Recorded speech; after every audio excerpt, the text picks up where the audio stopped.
Présidente, si vous aimez la Fédération nationale des avocats, je crois qu'il vous le rendre bien. Et c'est bien vérité.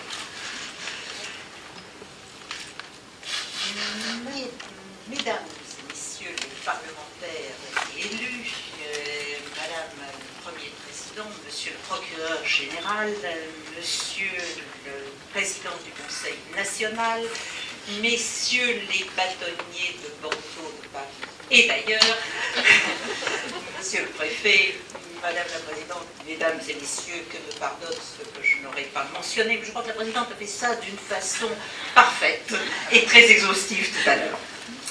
Je veux d'abord vous dire combien je suis heureuse de trouver les jeunes avocats.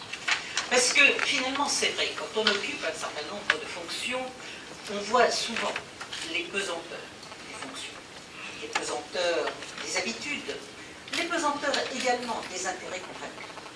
Et quelle que soit la fonction, on a besoin de quoi la parler.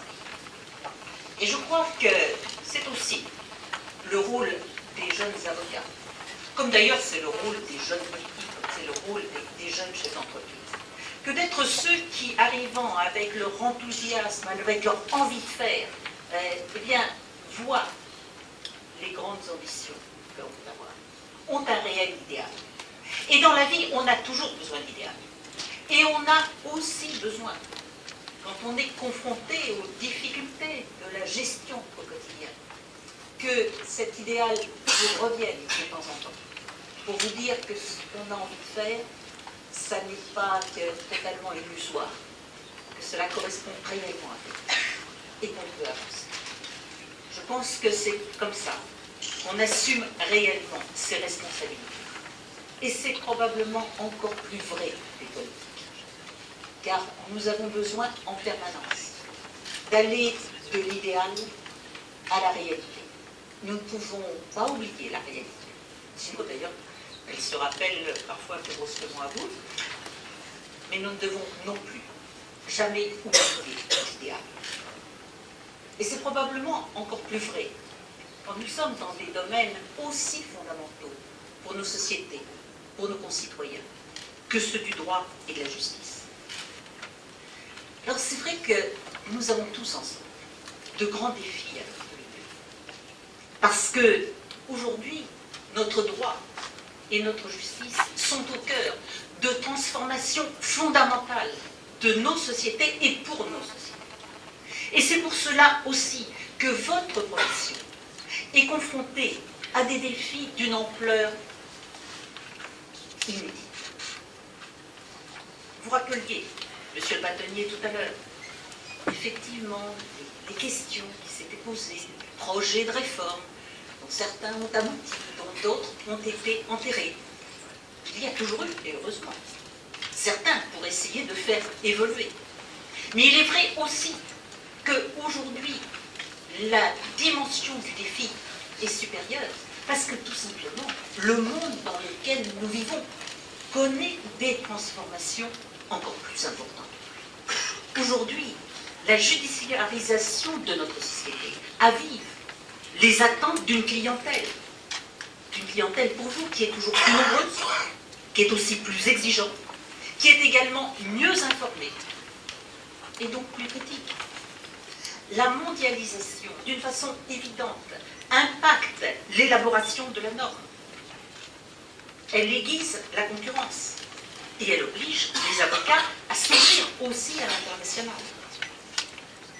La crise économique et financière que nous venons de vivre et de laquelle nous ne sommes pas encore totalement sortis affecte des pans entiers de la profession. Il faut le constater bien les uns et les autres.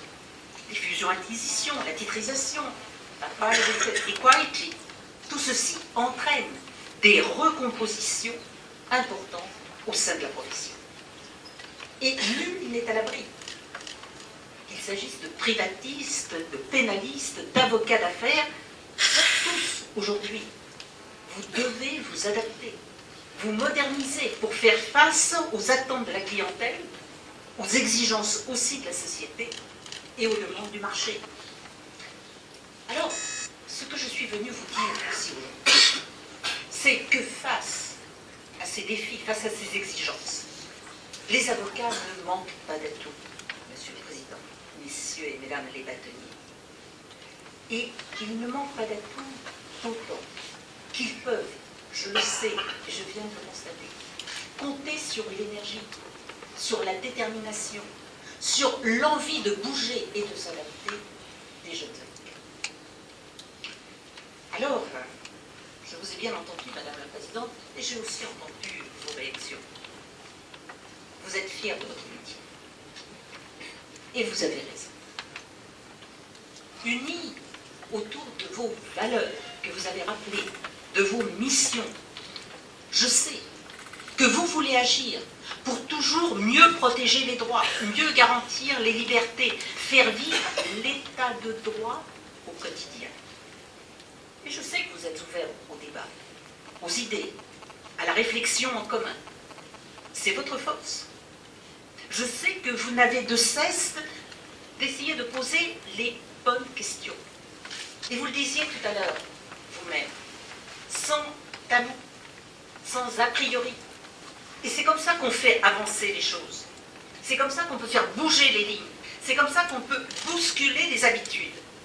Et je vous le dis, c'est un atout. C'est un atout pour vous, et je considère aussi que c'est un atout pour nous, que c'est un atout pour moi.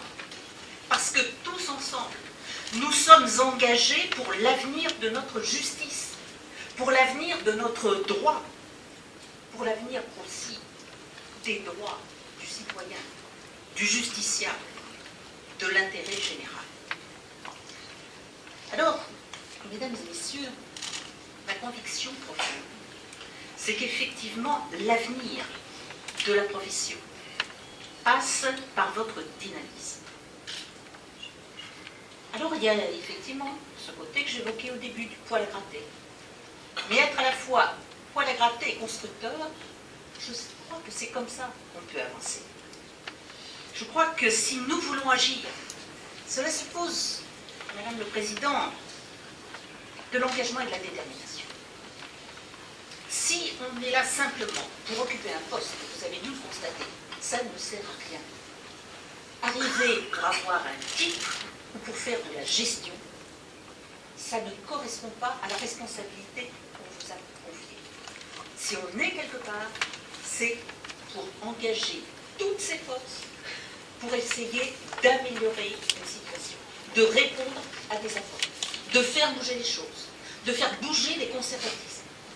C'est ça qui est intéressant dans la vie, quand on a l'honneur et la chance d'exercer une responsabilité, quelle qu'elle soit. Mais avancer, cela suppose aussi d'être capable d'établir une relation de confiance. Parce que seul, on ne peut jamais rien. On peut agir avec d'autres. Dès lors qu'avec ces autres, on est capable d'avoir un dialogue franc, un dialogue vrai. Et que, de bonne foi, on essaie de trouver des solutions. Alors aujourd'hui, effectivement, faire bouger notre justice, faire bouger notre droit, cela suppose une relation de confiance entre toutes celles et tous ceux qui travaillent à la modernisation et du droit et de la justice. Et votre invitation et ma présence aujourd'hui, oui, je dis de l'ascension, c'est pas mal quand même.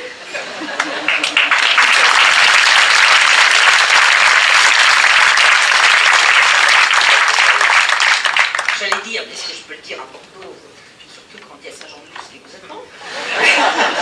Bien, je crois que c'est l'illustration justement de cette confiance, de cette volonté d'agir, et je dirais en même temps de cette sérénité qui préside à nos relations et à notre réflexion commune. À l'heure où la justice a besoin de se rénover, de se réformer, de s'adapter aux exigences de la modernité, nous avons devant nous de nombreux chantiers. Modernisation de la justice pénale, renforcement des droits et des libertés, simplification des procédures, spécialisation des juridictions et des contentieux, amélioration des formations, et j'en passe. Eh bien, ce que je suis venue vous dire aujourd'hui, c'est que je souhaite travailler avec vous sur l'ensemble des enjeux de la profession et de l'institution judiciaire. On ne va pas tout aborder aujourd'hui, mais je tiens à vous dire que c'est particulièrement vrai et de la réforme de la procédure pénale et de l'ensemble des perspectives du monde judiciaire. La réforme de la procédure pénale, contrairement à ce que j'ai pu lire dans certains endroits ou entendre, demeure plus que jamais d'actualité. D'abord pour une raison très simple, c'est que le système actuel ne peut pas perdurer. Le système actuel, il est beaucoup trop complexe, il est illisible, il s'accompagne d'une lenteur trop souvent dénoncée par nos concitoyens. Et de la même façon, et vous l'avez évoqué, l'exigence du procès équitable pour correspondre à des standards européens qui sont des références, plus que des réalités dans bien des pays. Mais moi, je l'estime que la France doit toujours être exemplaire et faire preuve d'excellence. Mais également, le sentiment des victimes de ne pas être écoutées. Parfois, le sentiment des personnes mises en cause d'être écrasées par une institution. Tout ceci nuit au rôle et à la place que notre justice doit avoir dans notre pays, de la reconnaissance, de la confiance qu'elle doit inspirer. Alors, mon ambition, c'est effectivement, à travers cette réforme, de renforcer les garanties de la défense, d'augmenter les droits des victimes, de répondre aussi à des exigences légitimes, dont certaines sont posées par la Cour européenne des droits de l'homme.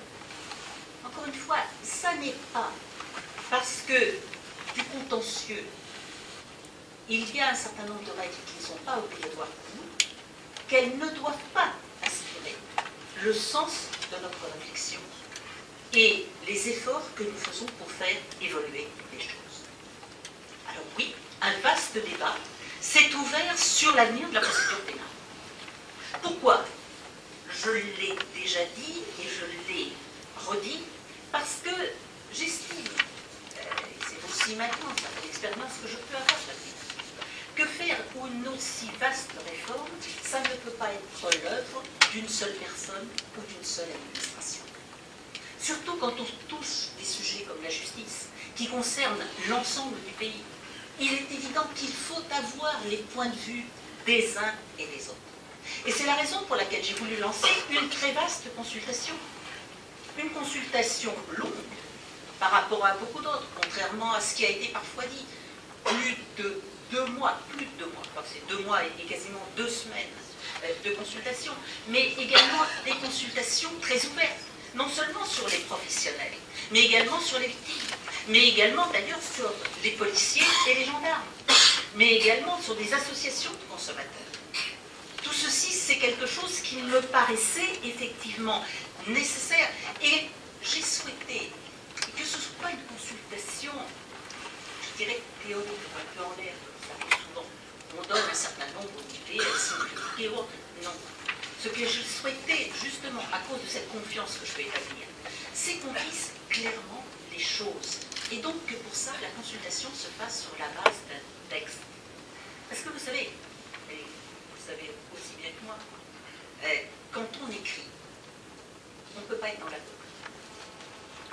L'écriture vous oblige à la fois à préciser votre pensée, et vous ne pouvez pas utiliser un mot à la place. Et c'est pour ça que je souhaitais que ce soit une vraie consultation, en plus d'être une vaste consultation.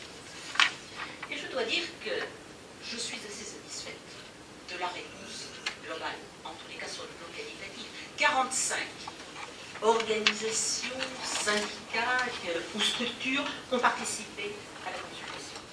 Et nous avons reçu plus de 30 contributions écrites et plus de 500 propositions.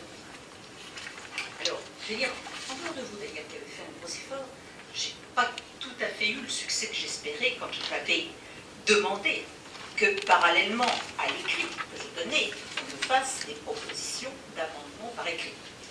Il y a eu effectivement un certain nombre de considérations plus générales.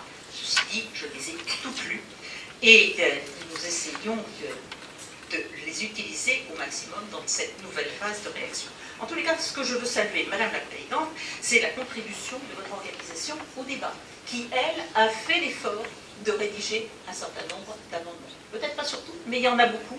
Et nous avons d'ailleurs, hier soir, avec le groupe de travail composé d'universitaires, de magistrats, de parlementaires aussi, Jean-Paul Garot était là, effectivement, hier soir, commencé à examiner, retenu d'ailleurs certaines de vos propositions.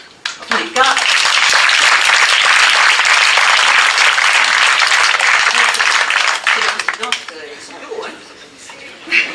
en tous les cas, je veux vous dire que je mesure le travail effectué à la fois pour l'analyse du projet et pour la formulation de ces propositions concrètes, et je veux vous en remercier à la fois sincèrement et publiquement. Vous dire aussi que, sans doute, on ne sera pas d'accord sur tout. Vous avez dit tout à l'heure, qu'est-ce qu'on s'ennuierait d'abord si on était d'accord sur tout, et puis ce serait finalement dangereux. Parce que ça pourrait laisser penser qu'il y a un certain conformisme de la pensée dont nous ne voulons ni les uns ni les autres, sans doute. Mais ce qui est important, effectivement, c'est de pouvoir se confronter et de pouvoir aussi utiliser un certain nombre de choses. De toute façon, il y a un point qui me paraît essentiel, c'est que nous nous accordions sur les règles du débat démocratique et sur une aspiration certainement commune à avoir une procédure pénale plus juste. Et je pense que c'est important, là où certains pratiquent la politique de la chaise vide ou le culte du statu quo, eh bien vous êtes engagés parce que vous êtes sentis responsables aussi de ce qu'était la politique pénale et de ce que va être l'image de la justice pénale auprès de nos concitoyens. Et je veux simplement vous dire un certain nombre d'éléments quand même sur cette réforme et qui intéressent directement les avocats. Je ne vais pas rentrer sur tout, bien entendu, on serait là demain matin, même si la soupe à l'oignon est particulièrement agréable à Bordeaux, ce serait sans doute un peu trop long. Vous avez passé une nuit un peu longue, je crois. Non, ce que je veux vous dire, parce que ça vous concerne directement, c'est que la réforme cherche vraiment à renforcer la place de l'avocat à toutes les étapes de la procédure pénale. D'abord, ça va de soi, mais je pense qu'il vaut mieux que je l'affirme. Tous les droits actuels des avocats sont maintenus. Et ils sont même confortés, puisque pour certains d'entre eux, ils sont écrits dans le texte, ce qui n'était pas le cas jusqu'à aujourd'hui. Et notamment, l'intervention de l'avocat dès la première heure de garde à vue est maintenue et inscrite dans le texte. Mais le projet va plus loin. Et il cherche à renforcer, et très concrètement, les capacités de l'avocat à intervenir pour défendre leur client. Et dès la garde à vue, le contradictoire est renforcé dans le projet. Je pense que vous l'avez vu. Notamment, l'avocat aura connaissance et aura accès et connaissance aux procès verbaux d'interrogatoire dressés au fur et à mesure de leur rédaction. C'est un élément, me semble-t-il, important, en tous les cas, qui m'avait été demandé dans le début de la réforme, en disant à quoi ça sert que nous soyons en contact avec notre client si nous ne savons pas ce qu'il est. Perdons un temps fou à essayer de reconstituer ce qu'il est. Je pense que c'est donc là une avancée sensible et qui correspondait aussi à une demande qui avait été faite. De la même façon, il est prévu qu'il puisse assister à l'ensemble des interrogatoires en cas de prolongation. J'ai entendu votre plaidoyer pour un renforcement du contrôle de la garde à vue par l'autorité judiciaire. Je n'y suis pas opposé. La Cour européenne des droits de l'homme précise que ce contrôle doit être indépendant à la fois du pouvoir exécutif et des parties au procès, ce qu'on oublie souvent dans la formulation. Qu'est-ce que ça veut dire? Ça veut dire que la solution ne réside pas uniquement dans l'indépendance du parquet. Parce que même si le parquet était totalement indépendant, il ne répondrait pas à l'exigence d'extériorité. En revanche, la solution peut reposer sur la mise en œuvre d'un contrôle de la garde à vue par un magistrat du siège. Je souhaite donc réfléchir avec vous sur la mise en place d'une forme d'habeas corpus à la française. J'hésite un peu à utiliser des mots correspondant à des institutions étrangères dont la structure juridique n'est pas la même que la nôtre. Mais l'idée, c'est un peu celle-là, ce qui, à un moment donné, permet de placer le gardé à vue sous le contrôle du juge de l'enquête et des libertés. Ce sont des pistes de réflexion, vous les aviez lancées, et je pense qu'il faut que nous regardions comment très concrètement, parce qu'il ne faut pas non plus perdre de vue l'efficacité de l'enquête, qui doit permettre de déboucher sur la vérité, et en même temps, il faut effectivement être soucieux de ce contrôle. Donc il y a un certain nombre de pistes, nous y travaillons. Encore une fois, les pistes ne sont pas fermées en la matière, il faut voir simplement comment nous garantissons l'équilibre entre la nécessité de la recherche de la vérité et d'autre part le besoin de contrôle des libertés. Mais c'est aussi au cours de l'enquête que l'avocat, dans la réforme de la procédure pénale, est en mesure de mieux assister les parties au procès. D'abord, les droits ouverts aujourd'hui dans le cadre de l'instruction sont étendus à toutes les enquêtes. Et c'est une avancée considérable quand on sait effectivement que les juges d'instruction aujourd'hui ne sont saisis que 3 ou 4% des enquêtes. C'est donc une augmentation considérable. Notamment, alors quels droits? Notamment les droits de verser des documents à la procédure, le droit de demander en urgence un acte d'investigation, le droit de proposer des experts. À l'issue de l'enquête, également, une ordonnance, aujourd'hui, une ordonnance de renvoi devant le tribunal correctionnel ne peut pas faire l'objet d'un recours.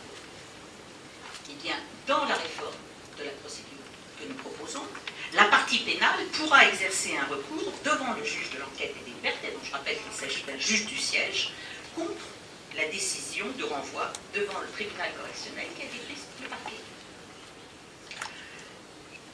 J'ai également l'intention de prendre en compte de vos propositions pour améliorer techniquement le dispositif. J'ai bien noté que vous proposiez que l'on clarifie les modalités de saisine du juge de l'enquête et des libertés afin d'empêcher le choix du juge par les parties. Donc, nous sommes effectivement, et on en parlait d'ailleurs hier soir, en train de travailler sur la mise en œuvre. De la même façon que je suis d'accord avec votre suggestion que les règles de cotation des dossiers soient précisées et rationalisées. Ça me paraît effectivement des propositions extrêmement concrètes, extrêmement positives. Ainsi, vous le voyez, même s'il y a encore du travail à faire, que nous pouvons faire en commun, et contrairement à l'idée que certains ont cherché à accréditer, le projet de réforme représente une véritable avancée pour les avocats et correspond à un certain nombre d'attentes de leur côté. Il répond à des revendications qui sont portées depuis de très nombreuses années par la profession. Je pense que votre participation et votre soutien sera très important pour la finalisation et la mise en œuvre de l'avant-projet. Mais, mesdames et messieurs, je crois que notre réflexion commune doit aller au-delà de la simple réforme de la procédure pénale et elle doit porter aussi sur les professions du droit et de la justice. Il faut poser les bonnes questions. Il faut essayer, à partir de là, d'élaborer les meilleures réponses possibles. Or, l'un des problèmes, c'est souvent celui-ci. Quand vous êtes face à une réforme, vous avez une partie des questions. Parce que les questions, elles sont posées par tous ceux qui peuvent être intéressés par la réforme. Mais leur point de vue est forcément différent. Alors, entre les questions, savoir choisir les bonnes, ne pas en oublier, essayer d'élaborer les meilleures solutions, c'est ça un travail. C'est un travail très concret, qui peut paraître d'ailleurs ingrat dans un certain nombre de cas, mais qui sont indispensables si l'on veut avancer. Eh bien, moi j'ai besoin de vous dans cette démarche. Parce que comme je le disais tout à l'heure, votre point de vue n'est pas le point de vue ni celui de l'administration, ni même, ils me le pardonneront, mais de ceux qui ont déjà avancé dans votre profession. On a aussi besoin d'avoir un regard qui soit à la fois dedans et extérieur, parce qu'il a une certaine fraîcheur, si je puis dire, par rapport aux questions. La seule chose dont il faut être sûr, c'est que toutes les professions doivent évoluer, parce que nos sociétés évoluent. Vous savez, il y a eu des siècles pendant lesquels, finalement, les sociétés s'auto-reproduisaient. Les professions s'auto-reproduisaient. Nous sommes dans un monde où le temps s'accélère et où les mutations s'accélèrent aussi. Et donc, nous devons suivre cela, sinon nous sommes écrasés. Et c'est particulièrement vrai dans le domaine du droit et dans le domaine de la justice. Et c'est particulièrement vrai dans le domaine des professions juridiques et judiciaires. Et c'est important pour nous, à la fois globalement, mais également pour nous en France. Parce qu'il y a une chose dont je suis persuadée, avec à la fois mon recul d'universitaire, j'ai fait pas mal d'ethnologie juridique, en dehors même de l'histoire du droit et d'autres droits. Le droit et ceux qui les mettent le droit sont porteurs d'une certaine conception des rapports entre les hommes et les femmes. Vous n'avez pas, parce que je salue moi aussi les délégations qui viennent d'Afrique et qui sont ici, vous n'avez pas dans des cultures différentes des mêmes visions. Le droit traditionnel africain est porteur de rapports entre les hommes et les femmes, de structure de la famille, de structure du rapport de l'homme à la terre, par exemple, n'ont pas les mêmes conceptions que nous pouvons avoir dans un droit que nous avons hérité des Romains. Et quand vous changez de continent, je ne parle pas du droit actuel, mais je parle du droit traditionnel, eh bien vous avez l'évidence de ces différences. Mais à notre époque aussi, nous en sommes à la même situation. Entre le droit anglo-saxon et notre droit, ce sont des rapports de l'homme à la justice qui ne sont pas les mêmes. Ce sont même les rapports de la société qui ne sont pas les mêmes. Et nous en parlions l'autre jour au Liban et en Jordanie avec le président Vickers et nos interlocuteurs. Je suis persuadée que notre droit, je retourne mon texte, notre droit d'origine romaine, notre droit continental, est un droit qui a comme vision une certaine stabilité des relations dans notre société et une certaine paix sociale. Parce que les règles, elles sont fixées à l'avance, elles sont connues à l'avance de tous, et que les gens peuvent s'y référer dans leur rapport avec les autres. Il y a un cadre juridique qui existe. Le droit anglo-saxon qui est beaucoup plus un droit jurisprudentiel. C'est un droit qui finalement est beaucoup plus incertain, parce qu'il dépend de la décision du juge, parce qu'il dépend de chacune des solutions. Il apporte une solution à chaque cas de figure, mais non pas à un cadre juridique.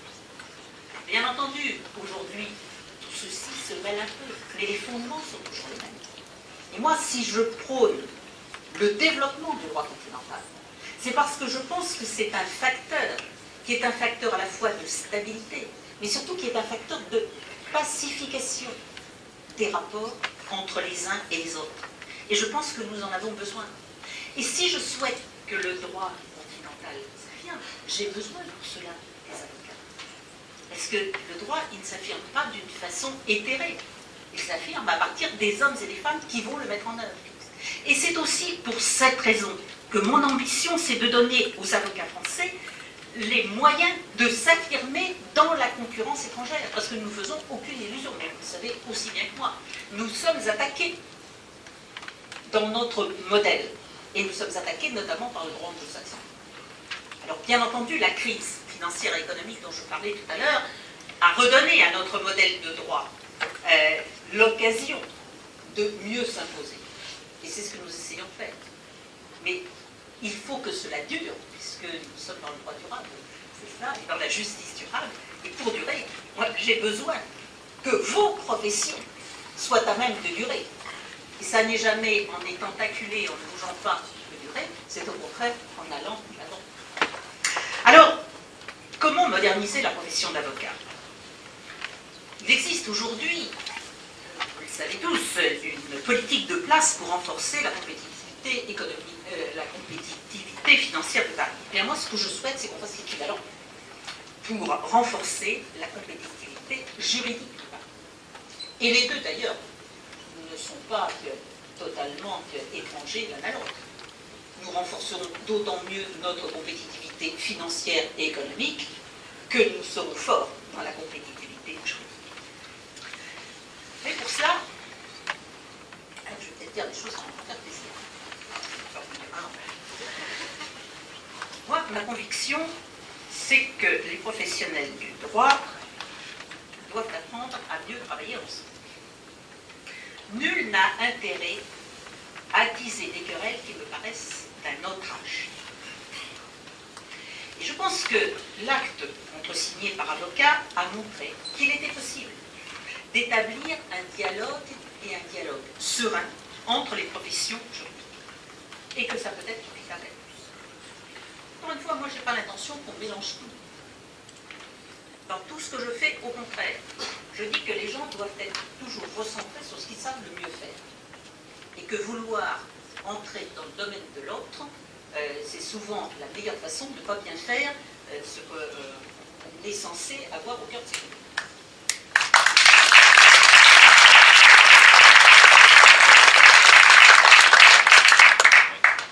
Ça, c'était pas prévu.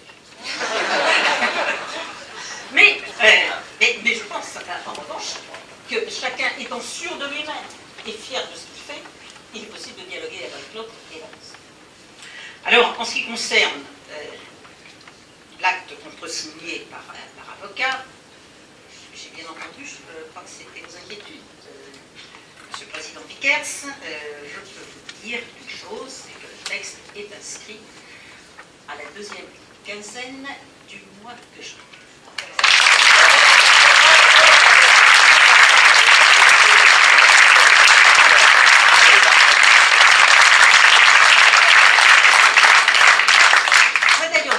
Il n'y avait pas de mauvaise volonté en la matière, parce que nous sommes sur la base d'un accord. Mais c'est vrai qu'il y a un encombrement parlementaire qui fait qu'on a parfois quelques difficultés à faire passer certains textes.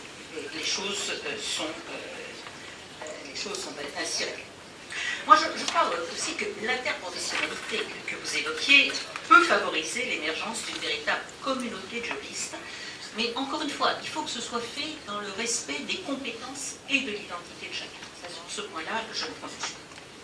Et je pense que l'interprofessionnalité peut permettre d'ailleurs de rapprocher les avocats et les experts comptables. Et que cela peut effectivement représenter un gain en termes de simplicité et de cohérence, notamment pour les utilisateurs. Un des problèmes qu'il ne faut jamais que nous oublions, c'est que nous ne travaillons pas simplement pour nous. Nous travaillons pour d'autres. Et nous devons être sensibles au regard que les autres portent sur nous. Et parfois, l'incompréhension qu'il y a à l'égard de notre jargon juridique, des arcanes de nos structures. Donc, je crois que chacune des entreprises étant confortée dans ses compétences et dans ses missions, on peut trouver des moyens qu'il y ait des portes d'entrée uniques. Il y a des moyens qui permettent aux gens de ne pas être complètement perdus. Alors, j'ai noté avec satisfaction d'ailleurs que vous êtes ouvert à l'idée de travailler dans ce domaine. Je m'en réjouis et je pense effectivement qu'il faut que nous avancions et que nous avancions vite. Ça nous permettra aussi de régler des problèmes de susceptibilité, des méfiances, des soupçons ou des arrière-pensées. Mais il faut aussi, quand je vous parlais de moderniser, il faut aussi moderniser les pratiques. Depuis que je suis arrivée dans ce ministère, j'insiste beaucoup sur les nouvelles technologies, parce que dans d'autres fonctions que j'ai occupées, j'ai pu voir effectivement les technologies les plus avancées. Et en arrivant ici, j'ai parfois eu l'impression qu'on a été un peu à l'ordinateur du Moyen-Âge, je puis dire. Donc il faut effectivement que nous avancions, parce que les nouvelles technologies, c'est une façon de faciliter la tâche, de favoriser l'efficacité, et puis aussi de nous ouvrir et de montrer notre adaptation avec une société qui change. Il ne peut pas y avoir un temps qui serait complètement passéiste, qui est celui de l'institution juridique confirme hein, qu'il y a un monde qui en est à l'ère et à la vitesse d'Internet.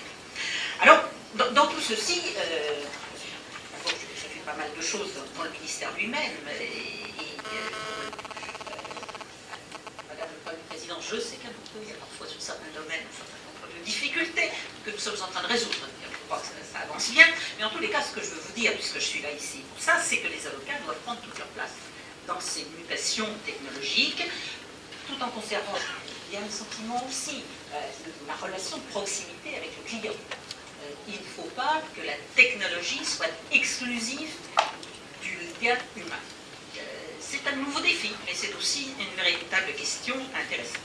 En tous les cas, je signerai avec le Conseil national des barreaux dans les toutes prochaines semaines une convention sur ce point, et je compte notamment sur les jeunes avocats qui ont quand même peut-être une plus grande maîtrise de telles technologies que d'autres pour accompagner ce mouvement.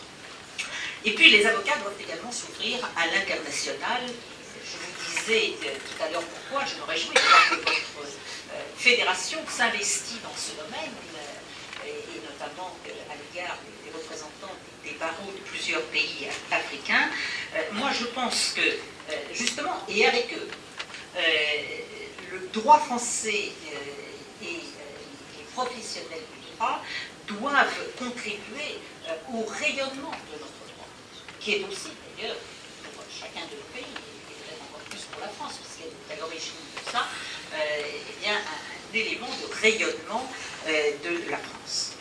Face à l'influence du droit anglo-saxon à l'étranger, mais sur notre sol également, je veux promouvoir le modèle juridique français. C'est ce que nous avons fait avec le président Vickers, avec également le président des notaires, qui nous accompagnait également donc, la semaine dernière, il y a 10 jours, au Liban et en Jordanie. J'ai l'intention de continuer en associant les représentants des barreaux pour à la fois dire les atouts de notre modèle juridique et également créer de véritables liens et des échanges possibles. Parce que non seulement il faut créer des liens, mais il faut que les hommes et les femmes se connaissent, voient comment ça fonctionne dans chacun des pays. Je pense que c'est comme ça que nous pouvons avancer et je compte bien multiplier ce type de déplacement dans les prochains mois. Notre question essentielle que nous avons en commun, c'est comment rapprocher la justice du justiciable. Alors vous l'avez dit, les Français estiment, souvent à juste titre, que la justice est trop complexe et trop coûteuse. Et nous ne pouvons pas rester sourds à leur demande, parce que nous ne remplirions pas notre rôle. Je veux donc à la fois simplifier les procédures et favoriser l'égal accès aux droits de la justice. Alors, il y a des points sur lesquels on va être d'accord et d'autres sur lesquels on ne va pas être d'accord. Mais je vais essayer de vous expliquer pourquoi. Moi, mon souci, je vous disais tout à l'heure, c'est que le droit, ce soit un facteur de pacification de la nation. Et qui dit pacification de la nation, dit qu'il faut penser, les Chinois ne sont pas mauvais pour ça, il faut penser qu'au-delà de la crise de l'opposition, on doit aussi avoir à l'esprit ce qui va se passer après. Et la capacité des gens à vivre de nouveau ensemble, à s'entendre, à faire des choses. Moi, je crois très sincèrement que lorsque l'on va jusqu'à une décision judiciaire, vous en avez toujours un qui est content, mais pas totalement, parce qu'il aurait voulu plus, et un autre qui n'est pas content du tout, et qui en veut à l'autre. Et on ne prépare pas cette capacité de nouveau à être ensemble. Et moi, j'ai ça à l'esprit. C'est pas simplement parce que la judiciarisation de notre société multiplie les procès. C'est pas simplement ça. Mais c'est parce que c'est aussi révélateur d'une société dans laquelle il y a des antagonismes entre les uns et les autres. Et moi, ma préoccupation de politique, parce que je ne renie pas que je suis une politique, ma préoccupation de politique, c'est de garantir l'unité nationale. C'est de garantir la cohésion nationale. C'est-à-dire d'avoir le moins de gens possible qui, en groupe ou séparément, soient en situation de conflit permanent les uns avec les autres. Et c'est la raison pour laquelle je pense que nous devons réfléchir à la façon d'éviter, si possible, que les gens aillent jusqu'au jugement. Et c'est ça aussi le problème des procédures de divorce par consentement mutuel. Aujourd'hui, je crois que nous partageons un objectif qui est de faciliter des démarches. Bon. Lorsque des époux sont d'accord, quand il n'y a pas de risque, parce qu'il n'y a pas d'enfants, il n'y a pas de problème de garde d'enfants parce que les enfants sont grands, c'est quand même ça aujourd'hui, lorsqu'ils sont d'accord sur les conséquences matérielles du divorce, pourquoi est-ce qu'on veut à tout prix simuler finalement ce qu'était le divorce au départ, c'est-à-dire un divorce qui était forcément un divorce pour faute? Je pense qu'il faut être plus fort que ça, qu'il faut être plus simple que ça. Et je pense qu'il faut donc essayer de simplifier au maximum. À cette occasion, vous évoquez aussi la question des tarifs d'honoraires. Je sais que c'est un point sensible, mais je vous demande une chose, c'est d'essayer de vous mettre à la place des gens qui vont être des justiciables, des utilisateurs, si je puis dire, de justice. Moi, je peux vous assurer une chose, c'est qu'il y a un grand nombre de personnes, et j'en vois dans la circonscription, qui renoncent à se présenter chez un avocat parce qu'ils ne savent pas combien ça va leur coûter. Grosso modo, c'est ça.